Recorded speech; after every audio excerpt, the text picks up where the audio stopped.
And moreover, I salute to all those community members of the freedom fighters who are present here in this hall. Though I did not had a word with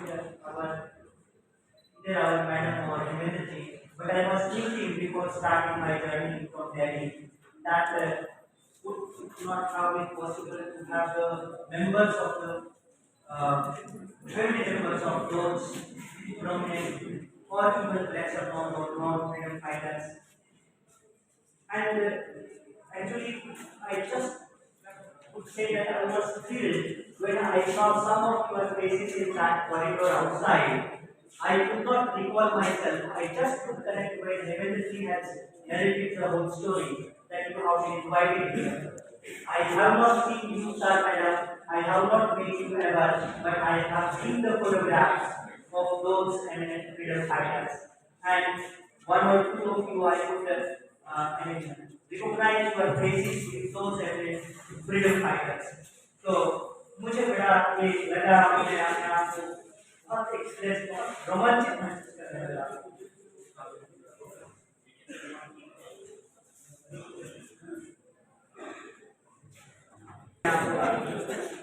Again, the eminent historians and even historians of my age and students, I think I should recite the names, but despite that, some of you I could recognize with names.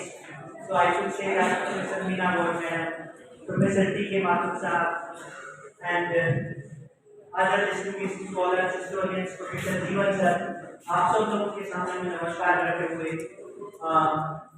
अपनी बात इस विषय से शुरू करना चाहता हूँ कि जो संगोष्ठी ने जो विषय आप लोगों ने रखा, मेवाड़ भागड़ के स्वतंत्रता सेनानी व्यक्तित्व. एक्चुअली मुझे आप लोगों से एडवांस में ही मैं माफी चाहते हुए कह रहा हूँ कि मैं थोड़ा स्पेसिफिक नहीं हो सका, क्योंकि मैंने पूरे राजस्थान पर बहुत exclusively all those who had been martyrdom between this specific period of 1857 and 1947, उन पे मैंने एक रिसर्च का एक हिस्सा में रहा हूँ. तो मैंने पूरे राजस्थान को एज ए होल देखा है और उसी पॉइंट ऑफ व्यू से मैं अपनी बात करूँगा.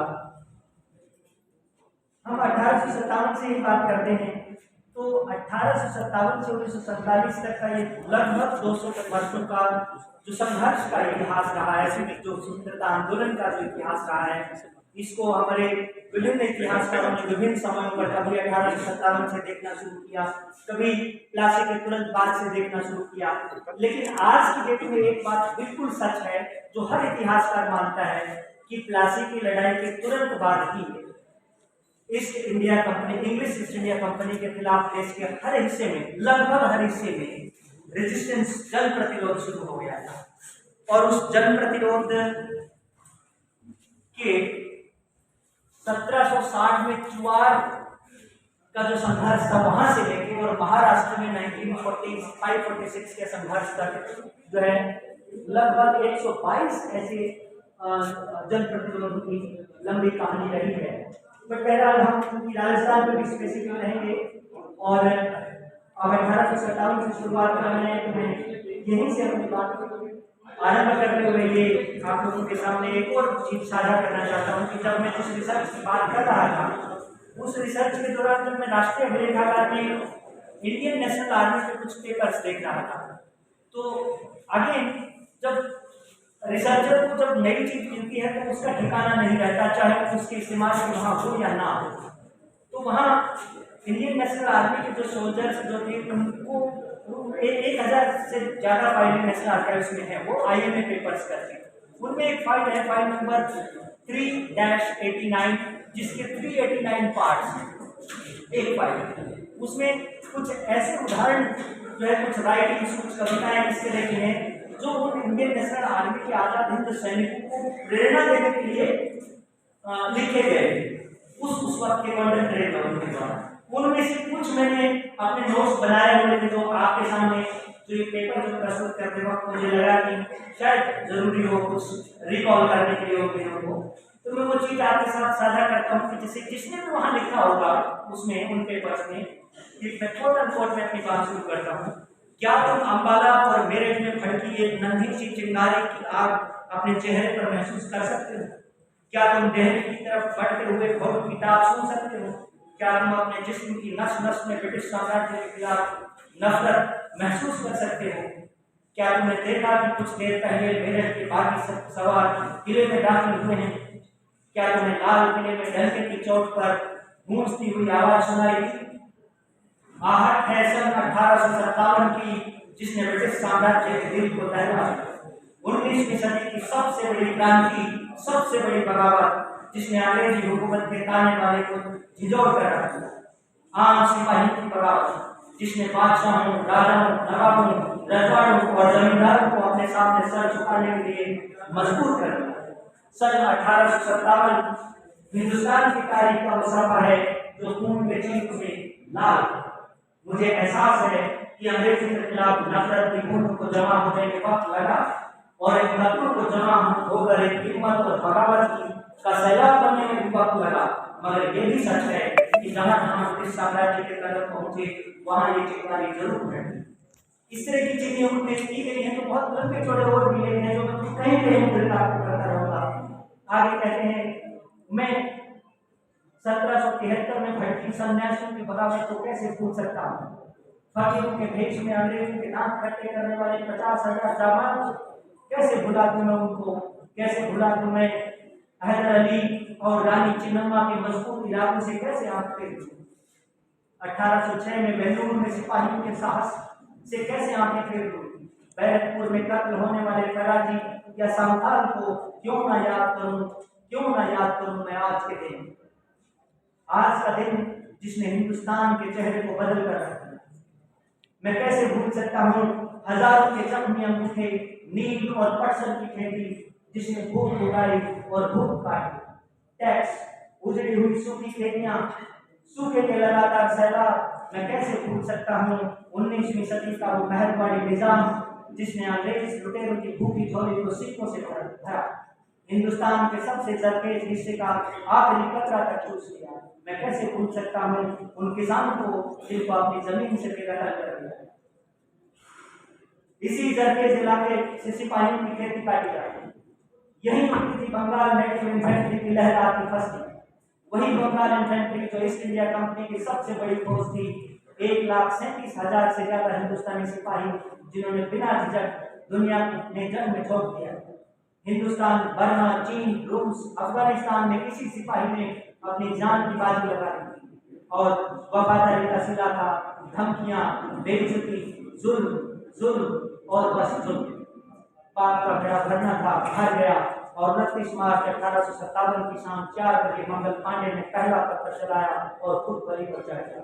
इस तरह की चीजें हैं। मैं इसको पूरा नहीं, आप लोगों को माफी चाहता हूँ, बीच बीच में ये इतनी लंबी कहानी नहीं पढ़ना चाहता था। उन्हें 1857 की कहानी का एक जो सबसे जो अहम जो रोल रहा वो ये रहा कि ये हिंदू, मुस्लिम और सिख एकता की सबसे बेहतरीन मिसाल है। मजहब और धर्म का अनोखा संगम और अंग्रेजों के खिलाफ ऐसी दोस्ती जिसने हर हिंदी सिपाही को बगावत की राह पर चलने के लिए मजबूर कर दिया।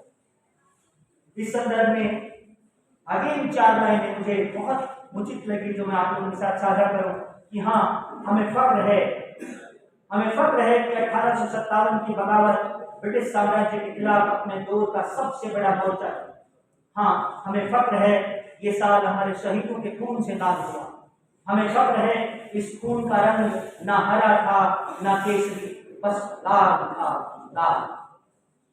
लहू रंग था वो लहू जो बहा, लहू रंग थी आग भड़की हुई, लहू रंग थी धार तलवार की, लहू रंग थी सारी फैली जमीन।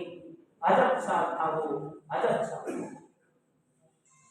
अगर हमारे स्वतंत्रता सेनानियों, हमारे फ्रीडम फाइटर्स, हमारे मार्टर्स, जिन्होंने अपना सब कुछ स्वतंत्रता की बलिवेदी पर कुर्बान कर दिया, अपना प्रॉपर्टी, अपना घर बार सब कुछ, अपनी जान तक बहुतों ने जो संघर्ष करते हुए जो लड़े, दूसरी तरफ उसी आंदोलन, स्वतंत्रता आंदोलन का एक बड़ा हिस्सा जो गांधी जी लैड कर रहे थे, जो 20वीं सेंचुरी के बिगनिंग में, जो बाद में पूरे देश भर में और राजस्थान में भी गांधी जी की तर्ज पर जो आंदोलन चले, उस आंदोलन के बारे में भी 2 लाइनें जो अकबर इलाहाबादी ने कही है, बहुत खूबसूरत यहाँ जमती हैं जो मुझे लगा कि आप लोगों के साथ साझा करनी चाहिए कि गांधी जी के आंदोलनों के बारे में जो आम आदमी को कैसे अपने साथ जोड़ते थे कि बुद्धू मियां भी हजरत गांधी के साथ है, एक मुट्ठी राख है मगर आंधी के साथ, दो he is a handful of dust, दो ही fight is with storm and storm in the name of God। Rajasthan में अगर हम स्वतंत्रता संघर्ष में लोगों की भागीदारी की चर्चा करें तो हमें ये जान लेना चाहिए कि राजस्थान के इतिहास में यहाँ के सूरमाओं के साहस, वीरता, पराक्रम, शौर्य गाथाओं के साथ साथ साम्राज्यों के उतार चढ़ाव, छल, सम्राट की भव्यता, भक्ति और रोमांच, अल्लाह को मोहित करने वाली पद्मिनी की उत्कृष्ट सुंदरता और कृष्ण के लिए राजकुमारी मीना की भक्ति के विवरणों से राजस्थान का इतिहास पूरी तरह से भरा हुआ है। राजनीतिक प्रभुत्व वाले इस भारत के अतिरिक्त राजस्थान के समाज में विभिन्न वर्ग, समुदाय, जातियां, जनजातियां भी रही हैं जिनकी राजस्थान के इतिहास के निर्माण में बेमिसाल भूमिका रही। ये आनंदपुर साहब ने कई वर्ष पहले लिखा। संगोष्ठी के विषय की महत्ता पे हेमेंद्र जी ने बड़ा खूबसूरती से प्रकाश डाला है। इस संदर्भ में मैं कहना चाहूंगा कि आजादी के अमृत महोत्सव के कार्यक्रम के अंतर्गत भारत के स्वतंत्रता संघर्ष में महत्वपूर्ण भूमिका निभाने वाले स्वतंत्रता सेनानियों में मेवाड़ के कोने कोने में स्वतंत्रता संग्राम के दौरान महत्वपूर्ण सत्यों, घटनाओं एवं व्यक्तियों को प्रकाश में लाकर हमारी वर्तमान पीढ़ियों को उस बारे में अवगत करवाना भी इस जैसी और इस तरह की विभिन्न संगोष्ठियों का एक महत्वपूर्ण विषय और उसकी महत्ता को रूपा देता हो। इस प्रकार की संगोष्ठियों के चर्चा के माध्यम से स्वतंत्रता संघर्ष की प्रत्येक घटना तथा उसमें शामिल व्यक्तियों की पृष्ठभूमि का विश्लेषण करना इतिहास में नए आयाम अथवा नए पहलू भी जोड़ता है। तथापि ऐसे ग्रंथ जिसमें समग्र तौर पर सभी स्वतंत्रता सेनानियों और घटनाओं का अध्ययन किया गया हो प्रकाश में नहीं आए हैं, मगर समग्र तौर पर नहीं। अतः राजस्थान के इतिहास के महत्वपूर्ण बिंदु स्वतंत्रता संघर्ष में शामिल राजस्थान के लोगों, उनकी पृष्ठभूमि, स्वतंत्रता संघर्ष में उनकी भूमिका इत्यादि का विश्लेषण किया जाना चाहिए। और इसके साथ ही यहाँ यह भी उल्लेख करना उचित है कि राजस्थान के प्रत्येक क्षेत्र, मेवाड़, मारवाड़, शेखावाटी आदि के प्रत्येक शहर, कस्बे तथा गांव के लोगों ने स्वतंत्रता आंदोलन में बढ़ चढ़कर हिस्सेदारी दी थी। ऐसे सभी स्थलों, व्यक्तियों और घटनाओं का इतिहास कम से कम क्षेत्रीय इतिहास लेखन का हिस्सा तो होना ही चाहिए। इस संदर्भ में प्रश्न उठना स्वाभाविक है कि क्यों इन व्यक्तियों, इन घटनाओं, इन जगहों का इतिहास लेखन, कौन थे वे लोग, वो कहां से आए, उनकी सामाजिक आर्थिक पृष्ठभूमि क्या है। इसका उत्तर इतिहास लेखन की एक धारा, लोगों का इतिहास, पीपल्स हिस्ट्री में मिलता है। दुनिया के बहुत से देशों में पीपल्स हिस्ट्री राइटिंग पर काम हुआ है। इसमें चाहे हम यूनिवर्सिटी ऑफ प्यूर्टो रिको के हिस्ट्री राइटिंग के स्कूल का रेफरेंस ले लें, जिसमें उन्होंने भी अपनी बहुत सारी शिकायतें कंटेम्परेरी हिस्टोरियन से की थी कि हमारे सामने एक समस्या है कि जो इतिहास प्रस्तुत किया गया है वो हमारे लोगों के इतिहास का सिर्फ एक हिस्सा है। ये इतिहास हिस्ट्री लेस है क्योंकि इसमें वो असंख्य लोग जिन्होंने अपने सामूहिक प्रयासों से, अपनी रोजमर्रा की जिंदगी के कामों से समाज को सदियों से आगे बढ़ाया, उनका इतिहास है। इसी प्रकार का मत दार इस्लाम स्कूल के इतिहासकारों का है। उन्होंने कहा कि हम एक तरफा व बेकार के इतिहास को समाप्त करते हैं जो केवल व्यक्ति विशेष की नेतृत्व क्षमता वाले कार्यों व उनकी जीवन गाथा के इतिहास की व्याख्या करते हैं, जिसमें केवल अधिक से अधिक कुछ बहादुर आदिवासियों की याद में स्मारक खड़े कर दिए जाते हैं और हमसे इसमें हमारे लोगों, आम आदमी के बड़े हिस्से को इतिहास से बाहर कर दिया जाता है। यहाँ स्पष्ट तौर पर समझ लेना चाहिए कि जब इतिहासकारों की कलम के नायक आम आदमी ने बनना शुरू किया, तब तक विश्व भर में राजशाही ने उसका जमकर विरोध किया तथा उसका वापस उठाया। पीटर वर्क ने अपने एक लेख में उद्धृत किया कि जब रूस के शासक जार ने पुश्किन से रूस के किसान नेता पुगाचेव का इतिहास लिखने की योजना सुनी, तो जार ने कहा कि इस प्रकार के व्यक्ति का कोई इतिहास नहीं।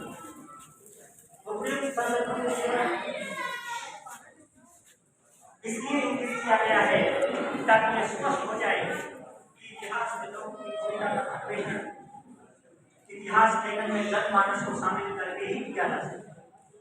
भारत में इस पैमाने पर स्वतंत्रता लेखन का कार्य 1970 एवं 1980 के दशक में हुआ और सरकार प्रायोजित बहुत सारे प्रांतों में, स्टेट्स में book of Indian freedom fighters लिखे गए।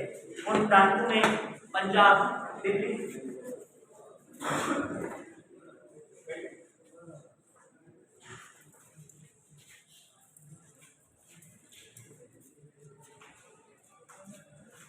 सरकार प्रायोजित हुई जो फ्रीडम फाइटर्स लिखने वाले उन प्रांतों में पंजाब, दिल्ली, तमिलनाडु, बिहार, कर्नाटक, केरल, उत्तर प्रदेश आदि और बहुत से ग्रंथ प्रकाशित हुए।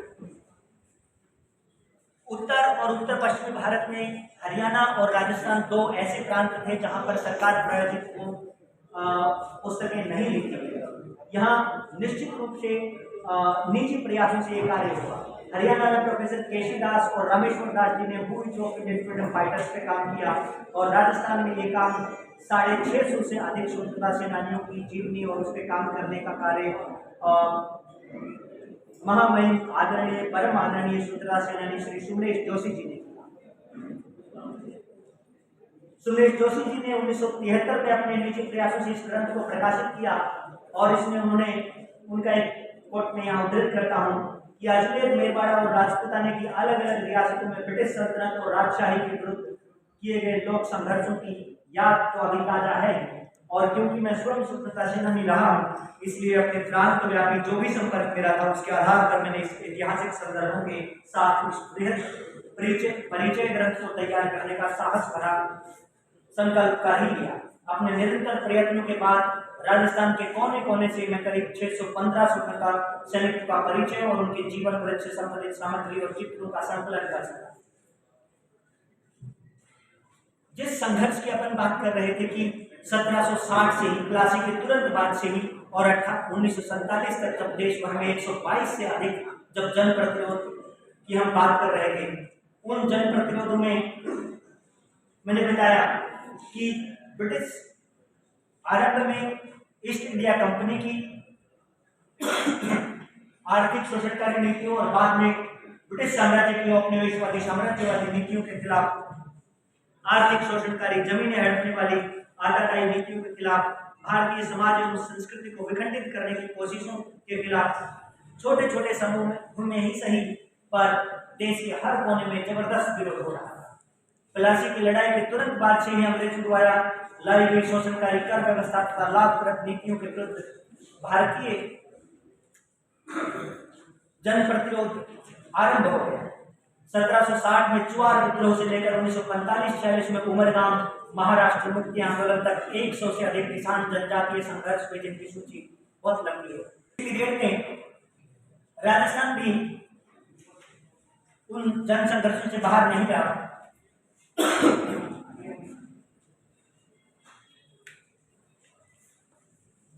इस दौरान राजस्थान के जो जन संघर्ष जन प्रतिरोध जो हुए वो 1817 में भील विद्रोह से शुरुआत मान सकते हैं, वेद क्रांति की बात कर सकते हैं 1820 की, नारी विद्रोह की बात आप कर सकते हैं, मीना विद्रोह की बात कर सकते हैं जो राजस्थान में हुआ, सोनखंड गढ़ विद्रोह की बात करते हैं 1857।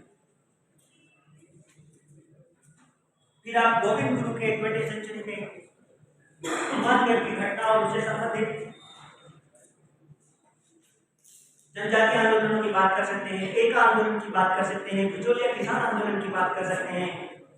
लेकिन स्पष्ट तौर पर अगर विस्तृत लेवल पर अगर राजस्थान के में हुए जन प्रतिरोध मुख्य स्थल एवं घटनाओं की बात की जाए तो इस दौरान जो मैंने अभी जो 5-7 नाम लिए हैं उसके अलावा किसान आंदोलन की अगर विशेष तौर पर बात करें तो राजस्थान की विभिन्न रियासतों में किसानों का बहुत बड़ा लंबा संघर्ष भरा इतिहास रहा है, जहां ब्रिटिश संरक्षण में रियासती प्रशासन ने किसानों पर विभिन्न लाभ का टैक्सेस लगाए, लैंड रेवेन्यूज लगाए।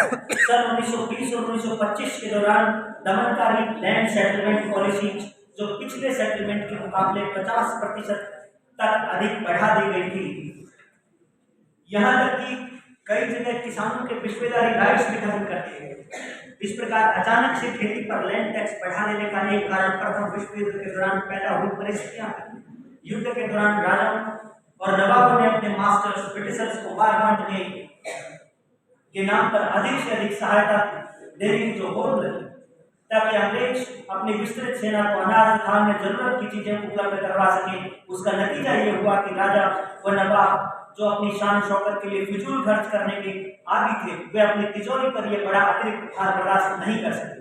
अतः अधिकतर राजाओं और नवाबों को अपने घाटे को पूरा करने के लिए सबसे आसान तरीका लगा गरीब किसान और उसकी जमीन को जितना हो सके उस पर लैंड टैक्स लगाकर उसको पूरा किया गया। विश्व युद्ध के बाद की मंदी में जब हर कोई अपनी रोजमर्रा की जरूरत की वस्तुओं का अभाव झेल रहा था, उस वक्त असाधारण रूप से एवं अत्यधिक बढ़े हुए लैंड टैक्स ने खेती पर और अधिक बोझ डालकर परिस्थिति बढ़ा दिया, जिससे किसानों के कष्ट का कोई अंत नजर नहीं आ रहा। इन परिस्थितियों ने किसानों को राज्यों द्वारा अत्यधिक रूप से की जाने वाली डिमांड का विरोध करने को मजबूर किया और राजस्थान में हुए किसान आंदोलन इसी सच्चाई का हिस्सा है, जिसमें चाहे आप एक आंदोलन 1921-22 के मेवाड़, बेगू, सिरोही, भील, गरासियापुर और पूर्वी दक्षिणी राजस्थान के अन्य क्षेत्रों में नो रैंक कैंपेन, कूचा मंजामी, मारवाड़ किसान आंदोलन मई 1922, विक्टोरिया किसान आंदोलन 1923, मेवाड़, एंटी बेगार किसान आंदोलन तथा रूपाजी एवं त्रिपाठी ठाकर सहित कई अन्य किसान आंदोलन 1923, नींबू चाना अलवर का किसान आंदोलन 1925, उदन सीकर का किसान आंदोलन 1934, डाबरा नागौर का किसान आंदोलन 1947, डिफरेंट सेसेस के विरुद्ध जयपुर के विभिन्न ठिकानों में हुए किसान आंदोलन और इसी प्रकार बेकार निषेध के खिलाफ भी आंदोलन यहाँ शुरू हो गए थे, जिनमें एक दो यूनिक उदाहरण मुझे लगे जो आप लोगों के सामने साइड करने चाहिए। 1927 में झालावाड़ में वायसराय के आगमन के समय उनकी स्पेशल ट्रेन की गार्डनिंग के लिए रेलवे लाइन पर बेगार प्रथा के तहत पुलिस ने लोगों को जबरदस्ती पकड़कर तैनात, जिसमें 9 लोगों को वायसराय की स्पेशल ट्रेन के द्वारा कुचल दिया गया। इसका स्थानीय लोगों द्वारा विरोध किया गया। भरतपुर में बेगार प्रथा निषेध प्रोक्लेमेशन जारी होने के बावजूद लोगों को बेगार के लिए बाध्य किया जाने लगा, पर लोगों द्वारा मना करने पर चमार जाति के 22 लोगों की गिरफ्तारी तथा पुलिस रिमांड में एक की मौत के बाद विस्तृत लेवल पर आंदोलन हुआ। 1922 में नेमोदा कोटा में बेगार के खिलाफ आवाज उठाने वाले तथा महात्मा गांधी की जय के नारे लगाने वालों को बेरहमी से पीटा गया एवं घोड़ों की टांगों से कुचला गया। इसके विरुद्ध आंदोलन हुआ। इसी प्रकार क्रांतिकारी गतिविधियों में शामिल लोग और उनकी शहादत उन्हें इस कड़ी में ब्रिटिश इंडियन आर्मी छोड़कर आजाद हिंद फौज ज्वाइन करके 1942 से 1944 के दौरान बर्मा, म्यांमार, सिंगापुर, मलाया में अंग्रेजों के खिलाफ लड़ने वाले नौजवान, जिनमें बहुत बड़ी संख्या भरतपुर, अलवर, सवाई माधोपुर, चिरावा, करौली, बीकानेर, देवली जो अजमेर में उस वक्त ब्रिटिश टेरिटरी में होता था, आहुआ, एरनपुरा, जोधपुर, भादरा, बीकानेर आदि के नौजवान थे। उन्हें उत्तरदायी शासन के लिए संघर्ष एवं प्रजामंडल आंदोलन पूरे राजस्थान की विभिन्न रियासतों में अपने आप में यूनिक है, जिसको भुलाया नहीं जा सकता। चाहे वो मारवाड़ लोक परिषद हो, मेवाड़ लोक परिषद हो, जैसलमेर लोक परिषद हो, जयपुर प्रजामंडल हो या फिर सिरोही प्रजामंडल। बूंदी में ट्रांसपोर्टर्स द्वारा किए जाने वाले शोषण एवं पुलिस एट्रोसिटीज के खिलाफ बूंदी ट्रांसपोर्ट वर्कर्स एसोसिएशन का चाहे आंदोलन हो, जो 5 अगस्त 1947 को हुआ। इसी कड़ी मैंने बिल्कुल बिगनिंग में आप लोगों से कहा कि मैं बहुत रोमांचित हूँ कि आप लोगों के बीच में होकर के उन स्वतंत्रता सेनानियों के परिवार के सदस्यों के बीच में होकर के जिन्होंने सब कुछ कवर किया। इस श्रृंखला में मुझे मैं रोमांचित महसूस कर रहा हूँ कि जब मैं इस विषय पर काम कर रहा था, आप लोगों के आदेश के बिना, मैडम के आदेश पर, हेमेंद्र जी के आदेश पर, तो मैं एक दिन अपने घर पे अखबार पढ़ रहा था, संडे हिंदू मैगजीन। उसमें आपके राजस्थान के 96-97 वर्षीय स्वतंत्रता सेनानी शोभाराम गहरावर जी, जो अजमेर के रहने वाले हैं, उनको अभी 30 नवंबर को एक पुस्तक प्रकाशित हुई है, 30 आई की द लास्ट हीरोज। उस पुस्तक में उनपे एक चैप्टर है और उसका शीर्षक था कि I had no choice whether I should go with Ambedkar और गांधी।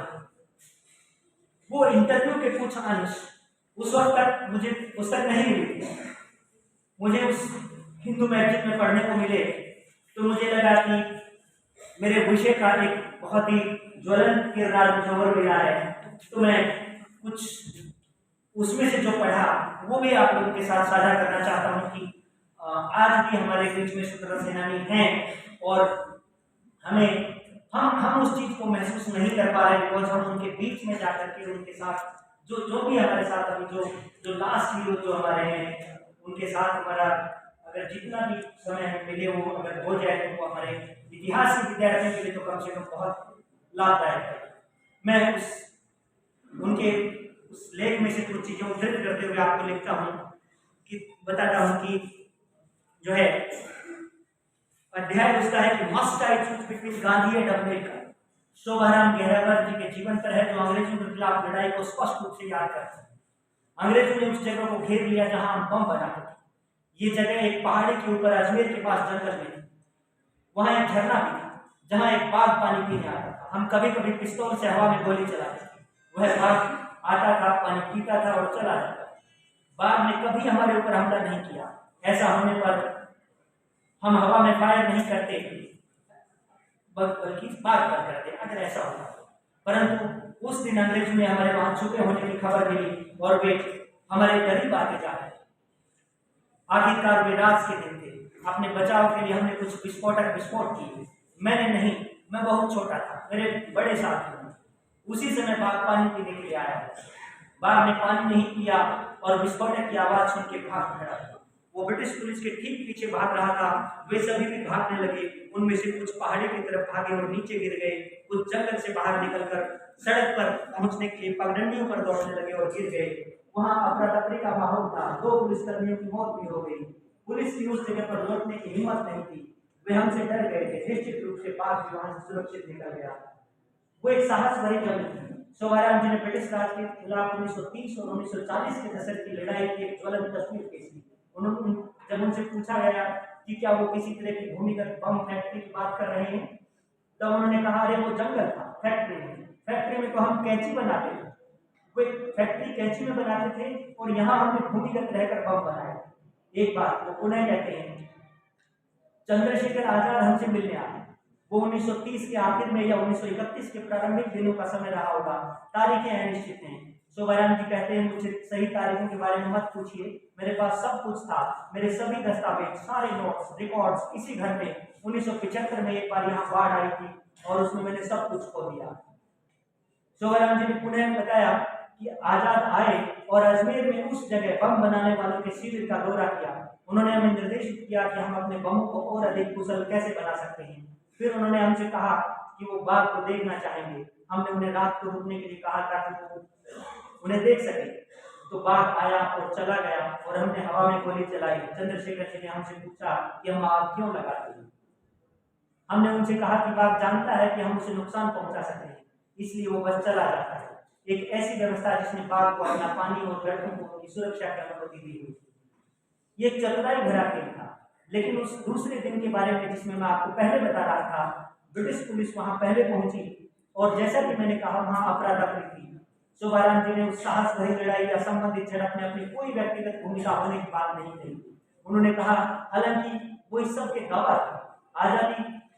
आजाद जी के आने के समय उनकी उम्र 5 साल से ज्यादा नहीं रही होगी। वे कहते हैं, मैं बदले हुए भेष में था। हमारा काम बस उन्हें जंगल और पहाड़ी की उस जगह तक पहुंचाना था जहां बम बनाए गए। हम में से 2 लड़के उन्हें और उनके एक सहयोगी को शिविर में ले गए। वास्तव में एक चतुराई भरा खेल था। हम उनके साथ चलते हुए ऐसे महसूस कर रहे थे जैसे चाचा जी के साथ भतीजे मासूमियत से जा रहे हों। आजाद ने कार्यशाला बम फैक्ट्री देखी। ये कोई कारखाना नहीं था और हमारी पीठ थपथपाई और हम बच्चों से कहा, आप तो शेर के बच्चे हो, तुम बहादुर हो और मौत से नहीं डरते।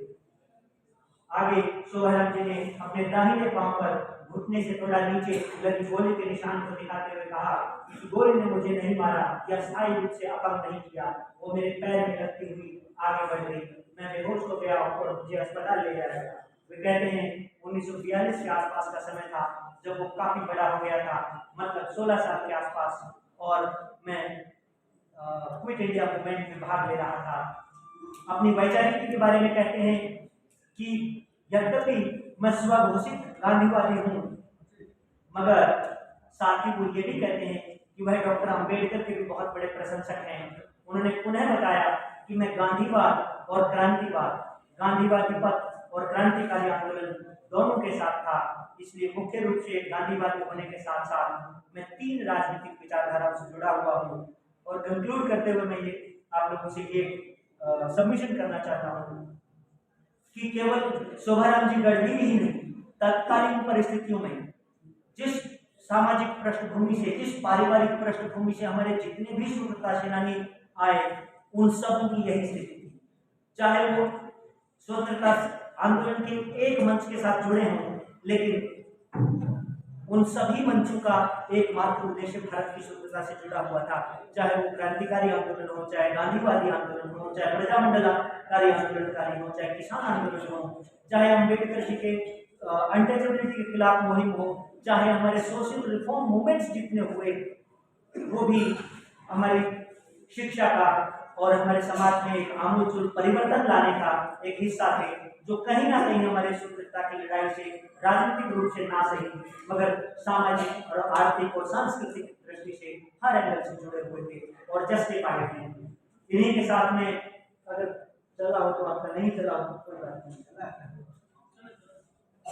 ये जिस पुस्तक की मैं बात कर रहा था, जो जिस रिसर्च शोध के साथ में जुड़ा हुआ था, उसमें राजस्थान के एक्सक्लूसिव जिन शहीदों को हमने शामिल किया है, वो 317 के करीब इसमें इस सूची में उनके नाम है, वो किस जगह से बिलोंग करते हैं और वो किस आंदोलन में शामिल थे और कहाँ पे उनकी, चलिए देख